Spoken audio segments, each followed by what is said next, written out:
الحمد لله، الشكر لله والثناء لله والصلاة والسلام على رسول الله.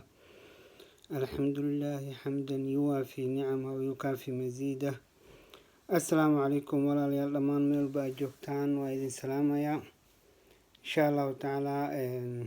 barnaamijka share gareeya, subscribe dhaha, commentin kasoo bixiya insha allahu tacaala. waxaan ka hadlaynaa maanta fadliga ay leedahay tasbiixda.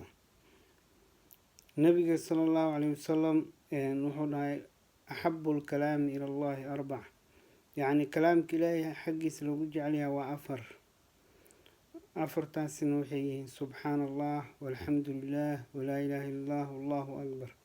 marka afar kelimadood oo maaragtay aada iyo aada u kheyr badan waay. xadiiska nabiga sal ly slam wuxuu leeyahay lian aquula subxaana allah walxamdu lilah walaa ilaaha illa allah wallahu akbar axabu ilaya mima dalacad ilayhi shams. inaan ku qoolo dhaha nabiga sal ly wasalam afartan kelimadood oo ah subxaana allah walxamdu lilah walaa ilaaha illa allah wallahu akbar ayaa liiga jeceyl badan yahu dhaha waxa ay qoraxda usoo baxdo. inta ay qoraxda usoo baxdo waaba inta adduunku nool oo dhan waxaan ka jecelahay dhaha afartan kelimadood. marka afar kelimadood oo aada iyo aada u fudud waaye. marka walaalayaal insha allahu tacaala waxaan isku waaninaynaa in tasbiixda la badiyo. waxaa laga yaabaa inaad tirahdid qur-aanka waa igu adagyaa, laakiin afartan kelimadood waa afar kelimadood oo aada iyo aada u fudud, aada iyo aadna u fadli badan.